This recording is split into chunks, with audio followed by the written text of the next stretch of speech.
Hello, hello, hello, my beautiful souls. Blessed be, blessed day.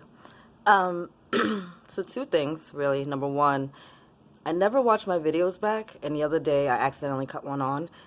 Excuse me.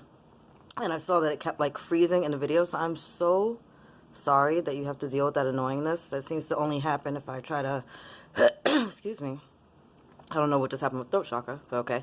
It seems to only happen when I do it through YouTube, not if I like record through my video phone. So I'm just apologizing now. I'm gonna have to start recording videos in a different way. Um, and then part two. So I saw this dope quote earlier, and it said, "Spiritual women always attract men that need healing," right? And this has literally been my life. But I loved it because I just had to stop and reflect and pause and like look back at all my relationships and realize, yeah, there was a lot of healing work that needed to be done throughout the years. From an ex that I was with for 10 years that had an alcohol addiction, which would kick off a whole bunch of other stuff, happening. To another ex that just hadn't really dealt with their anger and healed from the fact about he's a child of a rape. And so he's very angry, and very bitter. Um, as if that was his fault, right? That had nothing to do with him, but it's still something he's dealing with, especially because his mother is mentally incapacitated, which is how he got here. So it was awful. And even just so many guys, I'm not going to say so many guys because it's not that serious, but so many men that I know in my life that are either my friends or have been my partners, and seeing throughout how each one came to me because they needed some light in their life. And I'm realizing that now. And it took me to realize that I couldn't save everybody, like I'm not a life preserver. I can't just go around saving people, but what I can do is love them, show them that they are loved. I can keep my heart open. I can try to come to them from a place of compassion. I can realize that most of the time the things that I've been receiving, whether it's anger or jealousy or resentment or whatever, um, stemmed from the lack of love in their life. You know, if you grow up in a family where you're always in survival mode and you don't really know what it's like to feel love, then how can you do that in another relationship? An intimate relationship. What I have also noticed through these beautiful men that have been in my life is that when they became parents, their lives became transformed. And I know that's cliche to say. You're like, oh, my life changed when I had my kid, but it really does make a remarkable difference because there's a purity, in a baby, and you know that the love is unconditional, and you know that you don't have to do anything but be you, and it starts to heal them. And I think that's why we have so many men out there just having children, even if they don't really know how to be parents, is because that love is kind of like a healing balm to them. So I don't know. I saw that quote and it was like, spiritual women always attract, men who need healing, and it made me laugh. Throughout my ascension, I'll say my dark night of the soul, which lasted about like 2-3 years, I had to totally get raw. And I mean, break it down, skin off, clothes off, skin off, everything off except the soul. And I had to really just like start feeling and healing things and learning about all the relationships in my life and what love meant to me, and how that's been playing out in my life.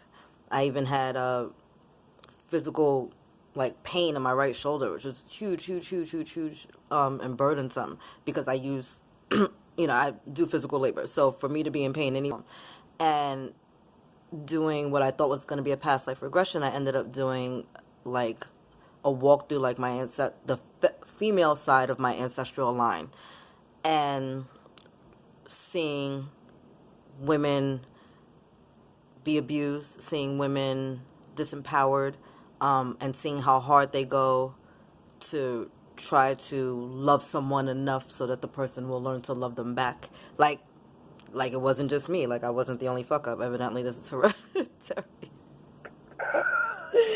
Oh, that's crazy. But always being the the head of the household, even when we weren't the head of the household, like trying to get the money in and trying to take care of everything and trying to love your mates enough so that they love themselves and really being protective of the children. And it was raw for me, you know, one, because of what I've been experiencing my own life, and two, just because I know that, damn, now that's my mom, my grandma, my great grandma, and all like the women in my life, like this is what we've been going through. So I got raw and I got real, and I felt a lot of shit that shattered me, you know, for a while. And I'm so grateful for it because, you know, once you're broken apart, you can be rebuilt, you know, like a phoenix from the ashes, come back all brand new. And I know it's because I did all of that work that I'm in the relationship that I'm in now, that I'm able to see and detect and understand what it is my partner is going through, and understand whether or not it's a reflection of what's going on between he and I, or just a reflection of whatever he might be mirroring in his environment, or what I might be mirroring back to him. You know, is he not just seeing me, but is he hearing me? You know, so it's huge. And talk about somebody that needs some healing work. Yeah, my man is a huge challenge. You know, he's a challenge for himself, let alone me. But I'm embracing it and I love it, because what I learned most on this journey is unconditional love is really what I'm here for. I'm here to love people unconditionally, and I'm here to share my light. And those are two of the biggest things I do as a prophetess, as a healer, as a high priestess, as a white witch, as, you know, all the spiritual teachers, all these other titles, mother, and, you know, hats that I wear. My biggest job is to love people unconditionally and to pour my light into them. And when I met him, I said, I think the reason that God gave me to you is because, you know, you're always in a really dark place and you need some light in your life, you know? And we both laughed about it, but he knows it's true and I know it's true. But just because he's in a dark place doesn't mean he's not a good person, because we wouldn't have been a vibrational match, right? His heart is one of the purest I've ever known, and he has a beautiful sense of humor. And so for him to be attracted to me and me to be attracted to him, it's like we're healing each other on different levels. And yeah, I might not be able to do what he does for me materialistically, but spiritually I know he can't match me yet. You know, we're trying to get there. Try to pray with him a little bit. I don't know if he's really receiving it, but I'll keep putting it in the universe. But yeah, I just thought it was beautiful, and I welcomed it and I embraced it. You know, it's just understanding, like, yeah, because you're on your spiritual journey, and because you're ascending, and because you're attracting so much more light into your life, and you're sharing that light and that love and keeping your heart chakra open for everyone else, you're gonna be attracting people that need healing. You know, I think people get offended when they go, oh, you know, your vibe attracts your tribe, and then you're going out there and you're living a good life, you're working really hard, or, you know, you're a good person, but then you're meeting people that are taking advantage of you, or, you know, you're in a relationship where you're getting cheated on, and you're kind of like, if my vibe attracts my tribe, then what the fuck, what is going on? Like, I'm not trying to attract this, but no, you're attracting it because you're helping, one, to heal something else within yourself that hasn't been completely healed, and two, you're also helping to heal them. And you can't look at it like, that'd be like a doctor being mad that he keeps getting sick patients. You're a fucking doctor, that's why you're here. You're a healer, that's why you're here. You're a light worker, that's why you're here. If you're a light worker, dark is gonna come to you. You gotta shield and protect yourself and know that's what it is. Like, your position is going to attract the people that need it. Other light workers don't need you. People in the darkness need you. Healthy people don't need doctors. Sick people need doctors, right?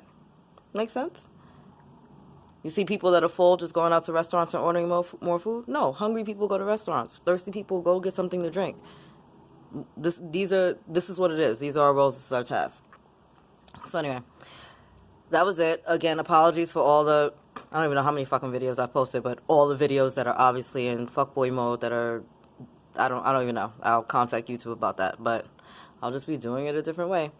So I love you. It's Friday. I don't know if I'll be up on here because I have a lot going on, but I love and appreciate you guys so much. Just thanks for tuning in whenever you do. I know sometimes I go off on a tangent, but I feel the love, and I'm sure you feel it back. So anyway, I love you. God loves you, and angels surround you. Bye, guys. Have a dope weekend.